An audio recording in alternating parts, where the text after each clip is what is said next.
सरकारी ज़मीनों के ऊपर कब्ज़ा हटाने के नाम पर गरीबों के साथ या जहाँ पूरी ज़ोर ज़बरदस्ती की जा रही है, वहीं बड़े बड़े लोगों को पूरी छूट दे रखी है कि वो उन सरकारी ज़मीनों के ऊपर और फॉरेस्ट की ज़मीनों के ऊपर बने रहें और कोई कार्रवाई नहीं हो रही है। जब पैंथर्स पार्टी ने इस बात का विरोध किया कि गरीबों के ऊपर ही ये जुल्म क्यों हो रहा है और ये बड़े बड़े सियासतदान जो मंत्री विधायक हैं उनके खिलाफ कार्रवाई नहीं हो रही है, तो आज कुछ नाम जो हैं वो छापे गए हैं जिसमें नेशनल कॉन्फ्रेंस के, कांग्रेस के और पीडीपी के लोग हैं। लेकिन बीजेपी के जो घोटालेबाज हैं, जो मंत्रियों ने करोड़ों और अरबों रुपए की ज़मीनें हड़प की हुई हैं, जो इनके बीजेपी के विधायक हैं जिन्होंने बहुत बड़ी तादाद में घपले किए हुए हैं, सरकारी और फॉरेस्ट लैंड्स के ऊपर कब्जे किए हुए हैं, आर्मी की लैंड्स के ऊपर कब्जे किए हुए हैं, उनके ना तो नाम जारी छाया किए जा रहे हैं और ना ही उनके खिलाफ कोई कार्रवाई हो रही है। ये आरटीआई में एक खुलासा हुआ है जिसमें बीजेपी के रामनगर का जो एमएलए है, जिसका नाम मैं लेता नहीं हूं वैसे यूजुअली, लेकिन आरएस पठानिया है उसका नाम, उसने 32 कनाल और 9 मरले जगह जो है घेरी है, जिसमें 9 कनाल और 14 मरले रोशनी के तहत उसने गैर कानूनी तरीके जिसको डिक्लेयर किया गया है वो दबाई हुई है, और 22 कनाल 15 मरले जगह सरकारी ज़मीन भी उसके साथ घेर ली है। और जिन लोगों ने एनसी के या पीडीपी के या कांग्रेस के 3-3 कनाल घेरी है उनके नाम आगे हैं, जो अच्छी बात है, लेकिन जिसने 32 कनाल ज़मीन के ऊपर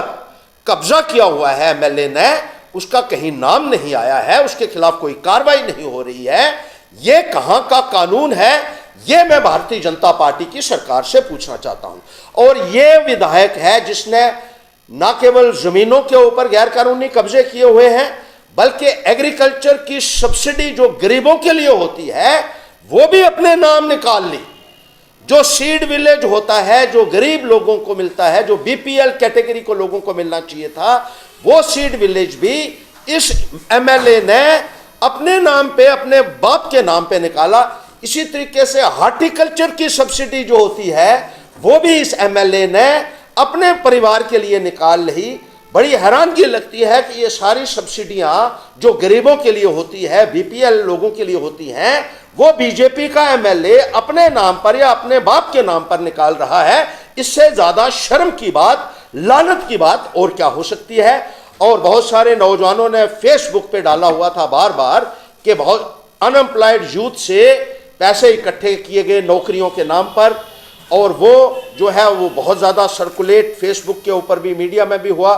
बहुत सारे मुलाजमीन ने कहा कि ट्रांसफरों के लिए उनसे पैसे खाए गए हैं, और वीडियो रिकॉर्डिंग बाकायदा उनकी है जो अधिकारियों को भेजी गई, लेकिन यहाँ कोई सुनने के लिए तैयार नहीं है। एंटी करप्शन ब्यूरो जो है वो सरकारी, जो बीजेपी का, जैसे लगता है कि बीजेपी की नौकरी कर रहे हैं सरकार की नौकरी करने के बजाय, और जहां विरोधियों के ऊपर जो है उनका पूरा जो है वो जोर रहता है और छोटे छोटे कर्मचारियों को तंग किया जाता है, वहीं इन बड़े बड़े मगरमच्छों के खिलाफ कोई भी कार्रवाई नहीं की जाती है। और इसी तरीके से बीजेपी के दूसरे मंत्री हैं निर्मल सिंह ने तो खुलेआम आर्मी की जमीन अम्युनिशन डिपो के पास, जहां आर्मी ने कहा कि यह गैर कानूनी है, पूरे मुल्क के अंदर एक बवाल किया, लेकिन निर्मल सिंह को पूछने वाला कोई नहीं है क्योंकि वो बीजेपी का मंत्री रहा है, डिप्टी चीफ मिनिस्टर रहा है। गंगा ने जिस तरीके से गैर कानूनी कब्जे किए, और पिछले ही दिनों जो है वो सरकारी के अलावा प्राइवेट जमीनों के ऊपर भी उस जेसीबी लेकर पहुंच गया, और वहां भी जो है एक दिन के लिए तो जो है वो शोर पड़ा क्योंकि लोगों ने उस वक्त हंगामा किया, लेकिन उस मसले को भी ठप कर दिया गया है। यहाँ जो दूसरे इनके मिनिस्टर रहे भारतीय, गनी कोहली के बारे में कब से आ रहा है सरकारी जमीनों के ऊपर, फॉरेस्ट लैंड्स के ऊपर कब्जे करोड़ों और अरबों रुपए के महल आपने उनके ऊपर बना दिए हैं, बड़े बड़े कमर्शियल अदारे बना दिए हैं। क्या इन बीजेपी वालों को पूछने वाला कोई नहीं है? मैं सरकार से यह कहना चाहता हूं कि इन बीजेपी के मंत्रियों को और उस भ्रष्ट विधायक के खिलाफ सख्त कार्रवाई होनी चाहिए, वरना पैंथर्स पार्टी इन भ्रष्टाचारियों को पूरी तरीके से जो है वो एक्सपोज करेगी पूरे मुल्क के अंदर। और जो इनके लोग आए हुए हैं बाहर से, जो मंत्री आए हुए हैं, जो यहाँ आकर बड़े बड़े भाषण दे रहे हैं, जो वोट मांगने के लिए लोगों के पास आज जा रहे हैं, और बड़े बड़े भाषण देते हैं कि ये जो विरोधी पार्टियां हैं ये ज़मीनी पार्टियां नहीं है, ज़मीन हड़पने वाली पार्टियां हैं। इसलिए ये मैं आरटीआई लेके आया हूं जिसमें यह बताया गया है कि ज़मीन हड़पने वाले कौन लोग हैं, बीजेपी के लोग हैं या दूसरे लोग हैं, और इन लोगों के खिलाफ सख्त से सख्त कार्रवाई होनी चाहिए। एक अंग्रेजी की कहावत है, चैरिटी बिगिंस एट होम।